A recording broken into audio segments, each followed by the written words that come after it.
नमस्कार, आप देख रहे हैं डी न्यूज पर आज का एजेंडा। मैं हूं आंचल गुलाटी गुंबर। अगले आधे घंटे में हम ट्रैक करेंगे उन तमाम बड़ी खबरों को जो दिन भर में होंगी डेवलप। तो आइए सीधे रुक करते हैं सुर्खियों का आज के एजेंडे में।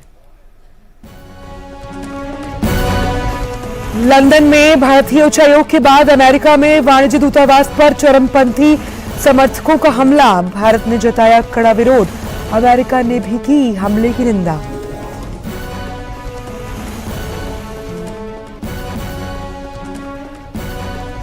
भारत विरोधी संदिग्ध गतिविधियों के आरोप में पंजाब में बड़ा एक्शन। नेता, पत्रकार, सामाजिक कार्यकर्ता और लेखकों समेत कई लोगों के ट्विटर अकाउंट ब्लॉक। कनाडा के कुछ सरकारी अधिकारियों पर भी कार्रवाई। ऑस्ट्रेलिया की विक्टोरिया पुलिस ने भी भारत विरोधी तत्वों के खिलाफ शुरू की कार्रवाई।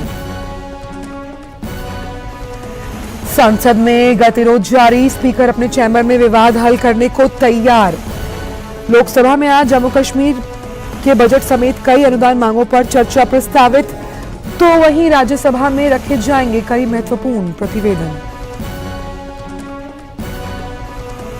आज से उदयपुर में होगी G20 सतत वित्त कार्य समूह की दूसरी बैठक। 90 से ज्यादा प्रतिनिधि कार्य योजना और प्राथमिकता वाले क्षेत्रों पर करेंगे चर्चा। नागपुर में सिविल 20 की बैठक का आज दूसरा दिन।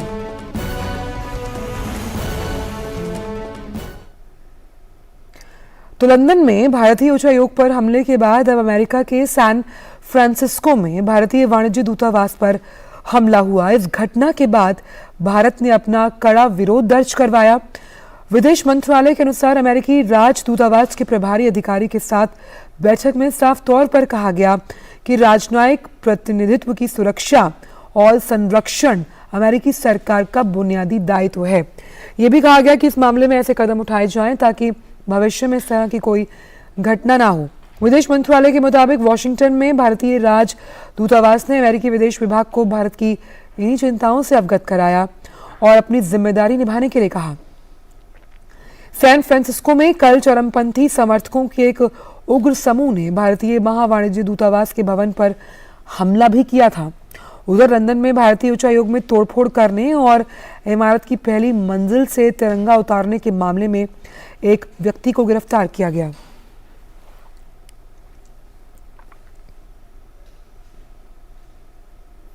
भारत की ओर से कड़ा विरोध दर्ज कराए जाने के बाद अमेरिका ने भी सैन फ्रांसिस्को में भारतीय वाणिज्य दूतावास पर हमले की निंदा की। अमेरिकी विदेश विभाग के राजनयिकों की सुरक्षा करने का वादा भी दोहराया गया। अमेरिका की राष्ट्रीय सुरक्षा परिषद के प्रवक्ता जॉन किर्बी ने कहा कि भारतीय वाणिज्य दूतावास में की गई तोड़फोड़ बिल्कुल स्वीकार्य नहीं है।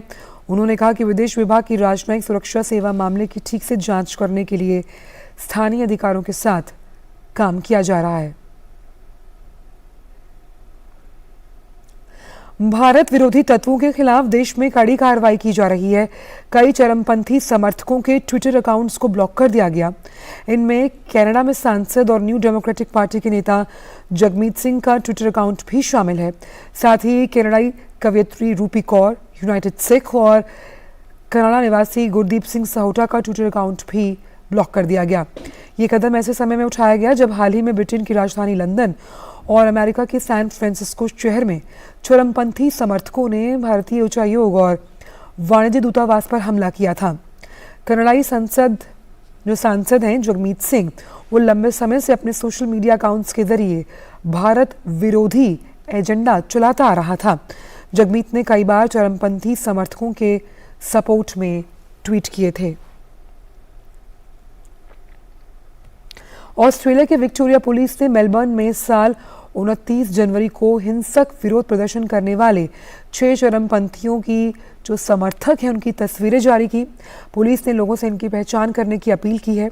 बता दें कि इन चरमपंथियों के जो समर्थक हैं उन्होंने भारतीयों पर हमला किया था। विक्टोरिया पुलिस ने इस मामले में कार्रवाई की शुरुआत की गई।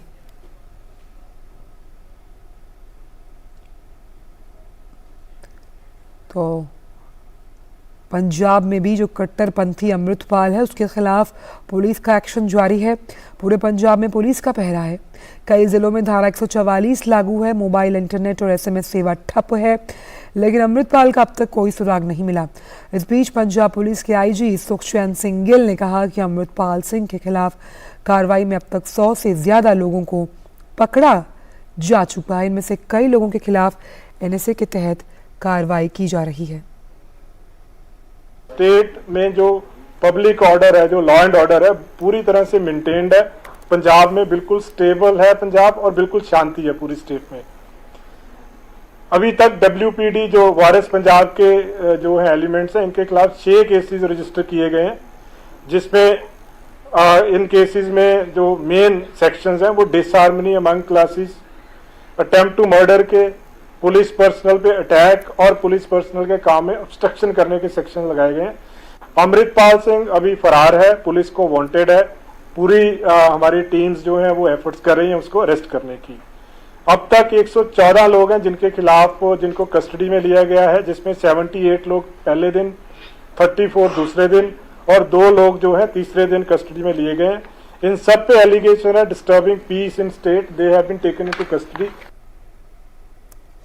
पंजाब पुलिस के मुताबिक अभी तक सामने आए तथ्यों और परिस्थितियों के आधार पर ISI के एंगल पर गहरा संदेह है। विदेशी फंडिंग पर का भी अनुमान जताया जा रहा है। साथ ही सोशल मीडिया पर फैलाई जा रही झूठी खबरों पर लोगों को भरोसा न करने की हिदायत दी गई और कहा गया कि ऐसी खबरों को पुलिस के साथ साझा करने के बाद और उसके सत्यापन को करने के बाद ही खबरों पर विश्वास किया जाए। इस पूरे एपिसोड में जो जितने भी इसमें बैड एलिमेंट्स इन्वॉल्व हैं, उसमें हम ISI का एंगल, उनकी फॉरेन फंडिंग, हमें सस्पिशन है कि इसमें ISI का एंगल भी है, फॉरेन फंडिंग भी है, उस पर फर्दर इन्वेस्टिगेशन हमारी चल रही है। एक और इसमें जो सामने आई है चीज के AKF, उसके जो गेट पे भी लिखा हुआ था, बहुत सारी राइफल्स, BP जैकेट्स जो रिकवर हुई हैं उस पर भी AKZ लिखा हुआ, AKF लिखा हुआ है। और इसमें जो पूरे इनकी पूरी जो संस्था है, इसके सोर्सेज हम चेक कर रहे हैं, लेकिन मेजॉरिटी जो है अब तक आया है कि हवाला, फॉरेन फंडिंग स्मॉल अमाउंट्स में इनके अकाउंट्स में आई है, उसको भी और चेक किया जा रहा है। व्हीकल्स की जो व्हीकल्स इनसे मिले हैं उसका भी सोर्सेज हम चेक कर रहे हैं कि उसके फंडिंग के सोर्सेज कहाँ से आए, क्योंकि जिन लोगों के नाम पे अभी तक ये सामने आ रहा है उनके इतने इनकम के इकोनॉमिकल सोर्सेज उनके नहीं थे कि वो खुद ये जो व्हीकल्स हैं वो अफोर्ड कर सकें। और इसी बड़ी खबर पर हमारे साथ हमारे संवाददाता अमृत जुड़े हुए हैं। अमृत, अगर हम इस घटना को इस तरह से देखें कि जिस तरह से पंजाब सरकार अमृतपाल सिंह के खिलाफ तगड़ा एक्शन प्लान लेकर आई है, क्या उसी की वजह से जिस तरह से हम चरमपंथियों की जो अलग अलग घटनाएं हैं, चाहे हम ऑस्ट्रेलिया की बात करें लंदन की या अमेरिका की, वहां पर ये देख पा रहे हैं, क्या इसके तार उसी से जुड़े हुए हैं कहीं ना कहीं? देखिए, हाँ, जो क्रैकडाउन है वारिस पंजाब दे WPD के एक्टिविस्ट के खिलाफ, उसका एक रिएक्शन कह सकती हैं आप, जो हम जिस तरह का हमने इंसिडेंट्स देखे लंदन हाई कमीशन के बाहर, या अटैक हुआ सैन फ्रांसिस्को में जो इंडियन कॉन्सुलेट है उसका, तो वो क्लियरली उसका एक रिएक्शन है। वो चाहे लोग डायरेक्टली वारिस पंजाब ऑर्गेनाइजेशन से ना जुड़े हों, पर वो अमित, आपको रोकना चाहूंगी, ये चलते आपको भाजपा मुख्यालय जहां पर बीजेपी प्रवक्ता समित पात्रा इस वक्त प्रेस कॉन्फ्रेंस कर रहे हैं, सुनते हैं। स्वाभाविक रूप से आपको लगेगा मानो भारतीय जनता पार्टी हर दिन राहुल गांधी को माफी मांगने क्यों बोल रही है। विषय गंभीर है। अगर विदेश की भूमि में जाकर राहुल गांधी बार बार विदेशी ताकतों से यह निवेदन करेंगे कि आप हिंदुस्तान आइए और हिंदुस्तान की डेमोक्रेसी की रक्षा के लिए आप हिंदुस्तान के इंटरनल मैटर्स में प्रवेश करिए, उसमें घुसपैठ करिए। अगर यूके से और यूएस से राहुल गांधी लंदन में बैठकर इस प्रकार का डिमांड करेंगे तो स्वाभाविक रूप से देश इसे एक बहुत ही सहज भाव से ग्रहण नहीं करेगा। और एक पॉलिटिकल पार्टी होने के नाते, विश्व की सबसे बड़ी पॉलिटिकल पार्टी जो लोकतांत्रिक तरीके से जनता के आशीर्वाद के माध्यम से चुनी गई हो, ये भारतीय जनता पार्टी का कर्तव्य है कि सड़क में भी और सदन में भी इस विषय को उठाए। हमारा स्पष्ट मानना है कि यह विषय नहीं है, यह षड्यंत्र है। This is just not a random issue, this is a conspiracy, a consistent conspiracy by the Congress party and the Gandhi family. क्योंकि ये पहली बार इस प्रकार से जाके लंदन में कह रहे हो हिंदुस्तान की डेमोक्रेसी के खिलाफ, ऐसा नहीं है। और ऐसा भी नहीं है कि राहुल गांधी बिना माफी मांगे निकल जाएंगे। माफी तो उन्हें मांगना ही पड़ेगा, हम मंगवा के ही रहेंगे। मैं आपको याद दिलाऊं, इसी प्रकार से राहुल गांधी एरोगेंटली कह रहे थे 2019 में कि सुप्रीम कोर्ट में हम माफी नहीं मांगेंगे राफेल के केस में। कान पकड़ करके मौखिक रूप से माफी मांगनी पड़ी। I am sorry, I regret. ये राहुल गांधी जी को हिंदुस्तान के सर्वोच्च न्यायालय सुप्रीम कोर्ट में कहना पड़ा और सुप्रीम कोर्ट के तत्कालीन सीजेआई उससे सेटिस्फाई नहीं हुए और उन्होंने कहा नहीं, केवल मौखिक रूप से कहने से कि आई रिग्रेट यह उचित नहीं होगा, आपको एक एफिडेविट सबमिट करके क्षमा याचना करनी होगी। और देश की राजनीति में राहुल गांधी वो नेता बने जिन्होंने लिखित रूप से एफिडेविट सबमिट करके सुप्रीम कोर्ट में कान पकड़ते हुए माफी मांगा कि मैंने झूठ बोला था, मैंने जनता के बीच में फरेब फैलाने की कोशिश की थी। जो राहुल गांधी जी ने लंदन में किया है बिल्कुल वही किया है। 2019 में सुप्रीम कोर्ट में माफी मांगना पड़ा था और आज पार्लियामेंट में, सदन के पटल पे, संसद में माफी मांगना पड़ेगा। आप सोच सकते हैं यह विषय कितना गंभीर है। लंदन में जाना और लंदन में कहना विश्व के एक बहुत बड़े भूखंड में जहां पहले डेमोक्रेसी होती थी, all of a sudden this democracy has ceased to exist. यह डेमोक्रेसी अब एग्जिस्ट नहीं करती है और इसलिए जो विश्व की शक्तियां हैं, जो डेमोक्रेसी की पहरेदार हैं, तथा कथित डेमोक्रेसी के पहरेदार हैं, the so called protectors of democracy, Europe and United States of America, why are they oblivious? ये शांत क्यों है, ये चुप क्यों है? Why don't they protect the democracy in India? मतलब this is an open invitation, ये एक खुला निमंत्रण है कि आप आइए और भारतवर्ष के आंतरिक लोकतंत्र में आप आके घुसपैठ करिए और आप हमें नेता बनाइए। What is the difference between Manishankar Iyer and Rahul Gandhi? ये मणिशंकर अय्यर और राहुल गांधी में क्या डिफरेंस है? मणिशंकर अय्यर पाकिस्तान जाते हैं और पाकिस्तान में आह्वान करते हैं कि हमें मोदी को हटाना होगा, हमें इस सरकार को गिराना होगा, आइए पाकिस्तान और हम कांग्रेस पार्टी मिलकर काम करेंगे। सलमान खुर्शीद बतौर विदेश मंत्री चाइना में जाके चाइना में जिस प्रकार से प्रस्तुतिकरण करते हैं, चाइना की वंदना करते हैं और भारत को कम आंक के आते हैं, वह भी हमने देखा है। और आज राहुल गांधी लंदन में जाकर न्योता देकर आते हैं विदेशी ताकतों को कि आप आकर हमें बचाइए और राहुल गांधी को आगे बढ़ाइए। This is nothing short of what Mir Jafar did. Mir Jafar ने जो किया था नवाब बनने के लिए, आप सबको पता होगा, मीर जाफर नवाब बनना चाहता था और नवाब बनने के लिए उसने ईस्ट इंडिया कंपनी की मदद ली थी। ईस्ट इंडिया कंपनी हिंदुस्तान में प्रवेश करके मीर जाफर के साथ खड़ी हुई और उसके बाद जो हुआ वो और आप और हम सब जानते हैं, अंग्रेजों का शासन। It would not be an aberration to say that Rahul Gandhi is the present day Mir Jafar of Indian polity. जो उन्होंने लंदन में किया है वो ठीक वही किया है। शहजादा नवाब बनना चाहता है और शहजादे ने ईस्ट इंडिया कंपनी की मदद मांगी है नवाब बनने के लिए कि तुम मुझे नवाब बनाओ, मैं तुम्हें 24 परगना भेंट करूंगा, मैं तुम्हें हिंदुस्तान का एक टुकड़ा भेंट करूंगा। मीर जाफर ने बंगाल में 24 परगना उसने भेंट किया था ईस्ट इंडिया कंपनी को और उसी 24 परगना के माध्यम से ईस्ट इंडिया कंपनी और अंग्रेजी हुकूमत हिंदुस्तान में प्रवेश करती है। History repeats itself.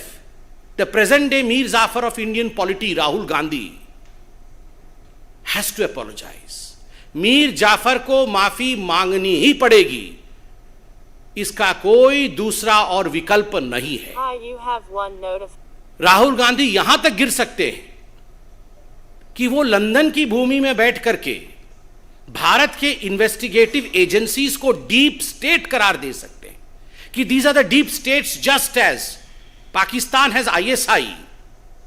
ठीक उसी प्रकार इंडिया में डीप स्टेट डेमोक्रेसी के ऊपर हमला कर रहा है।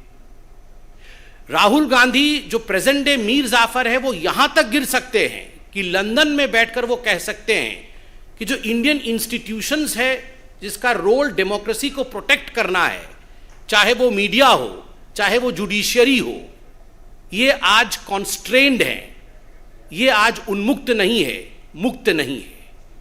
कमिटेड जुडिशियरी क्या होती थी, ये आप इंदिरा जी के जीवनी में पढ़िए। किस प्रकार से आपातकाल के पश्चात और आपातकाल के दौरान जुडिशियरी के साथ खिलवाड़ कांग्रेस पार्टी ने किया था।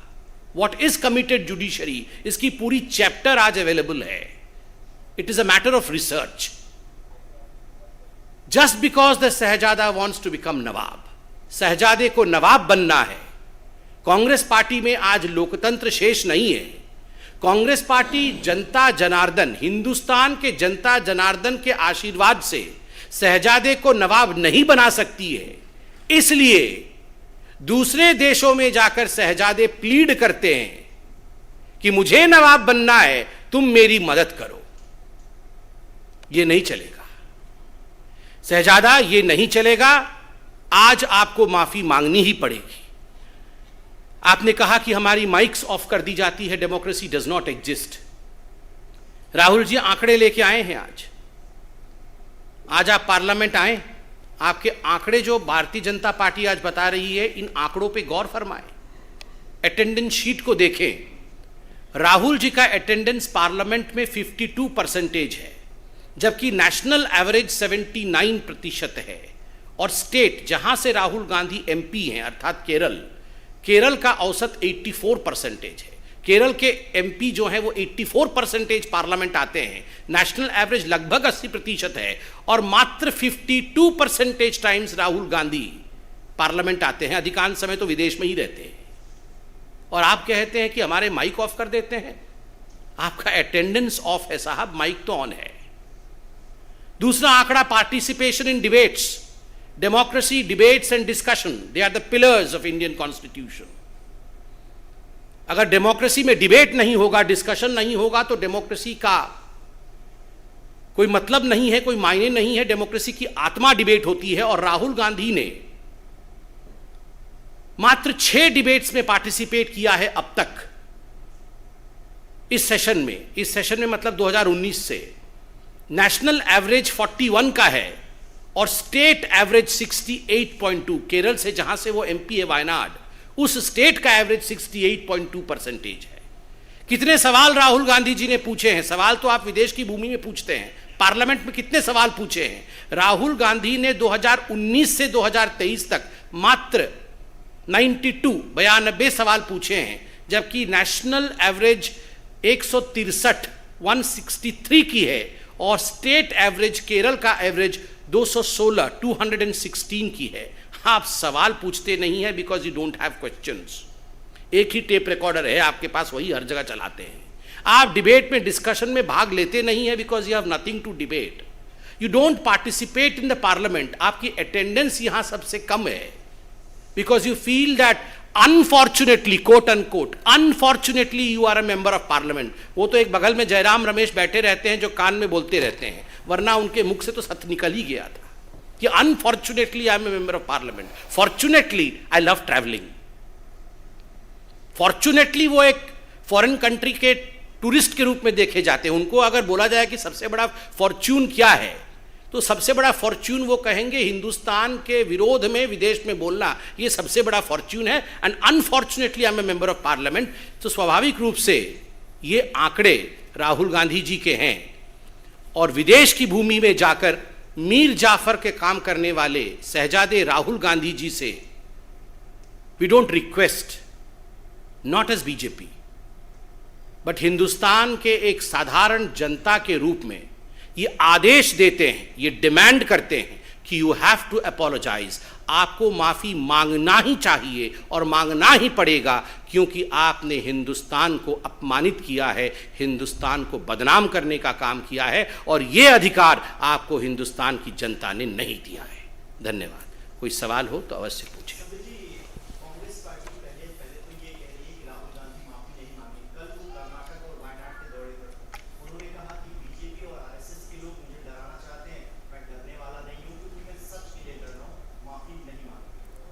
ये स्वाभाविक रूप से उनको लगता है कि ये नॉर्मल है। हिंदुस्तान के विरोध में विदेश की भूमि में बोलना, जो व्यक्ति जाके हिंदुस्तान के विरोध में पहले कश्मीर के खिलाफ बोल चुका हो विदेश की भूमि में और देश की भूमि में, और याद करिए राहुल गांधी जी के कश्मीर के स्टेटमेंट को पाकिस्तान ने यूनाइटेड नेशन में डोसियर के रूप में इस्तेमाल किया था। किस प्रकार से राहुल गांधी के स्टेटमेंट को पाकिस्तान ने अपने पहले सेंटेंस में कोट किया था और यूएन में डोसियर दिया था कि देखिए जो पाकिस्तान बोल रही है सच बोल रही है भारत के लिए, क्योंकि राहुल गांधी कह रहे हैं कि वहां पर लोकतंत्र नहीं। तो उस व्यक्ति से आप क्या एक्सपेक्ट कर रहे हैं? Are you expecting that he would like to apologize? उनके लिए तो ये बहुत ही नॉर्मल फिनोमिना है विदेश में जाकर देश के खिलाफ बोलना। आप सुन रहे थे संबित पात्रा, जो कि भाजपा प्रवक्ता हैं। बीजेपी मुख्यालय से वो प्रेस वार्ता को संबोधित कर रहे थे। साफ तौर पर उन्होंने राहुल गांधी ने जो विवादास्पद बयान विदेशी सरजमी पर भारत की संसद के खिलाफ दिया था, उसी बयान को आड़े हाथों लेते हुए संबित पात्रा ने साफ तौर पर कहा कि राहुल गांधी को सदन में माफ़ी मांगनी ही पड़ेगी और हम माफ़ी मंगवा कर रहेंगे, क्योंकि राहुल गांधी ने भारत के आने पर किसी तरह का कोई निवेदन उनसे नहीं किया गया, लेकिन जिस तरह से लंदन में उन्होंने भारतीय सरजमी, भारत की जो संसद की गरिमा है उसे ठेस पहुंचाई है, उसको लेकर उन्हें माफ़ी मांगनी पड़ेगी। उन्होंने उस वाकया को भी याद कर सभी को बताया कि जिस तरह से राफेल के मुद्दे पर मौखिक तौर पर उन्हें संसद में माफ़ी मांगनी पड़ी थी। उन्होंने मणिशंकर अय्यर और राहुल गांधी की तुलना करते हुए कहा कि जिस तरह से मणिशंकर की बयानबाजी बेसिर पैर होती थी, उसी तरह से राहुल गांधी भी बयानबाजी करते हैं। ख़ास तौर पर जब उन्होंने ये कहा कि माइक को ऑफ कर दिया जाता है तो कितने गैर हाजिर रहते हैं राहुल गांधी संसद में, इसका जिक्र भी संबित पात्रा ने किया। हमारे साथ हमारे संवाददाता ऋषि जुड़े हुए। ऋषि, खास तौर पर हम देख रहे हैं कि जब से संसद की कार्रवाई शुरू हुई है तब से ये मुद्दा गरमा रहा है कि राहुल गांधी संसद के सदन में आकर माफ़ी मांगे, और वो माफ़ी नहीं मांग रहे।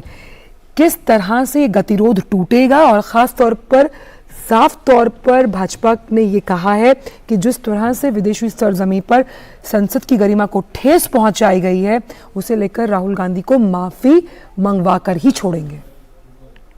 बिल्कुल, देखिए, जहाँ तक संसद के इस बजट सत्र के दूसरे भाग को देखें तो शुरू से ही बीजेपी हमलावर है राहुल गांधी के उस बयान को लेकर, जिसमें कि उन्होंने लंदन में बीजेपी के आरोप के अनुसार कि उन्होंने भारत के खिलाफ, भारत के लोकतंत्र के खिलाफ और भारत की जो तमाम संस्थाएं हैं उनके खिलाफ बयान दिए।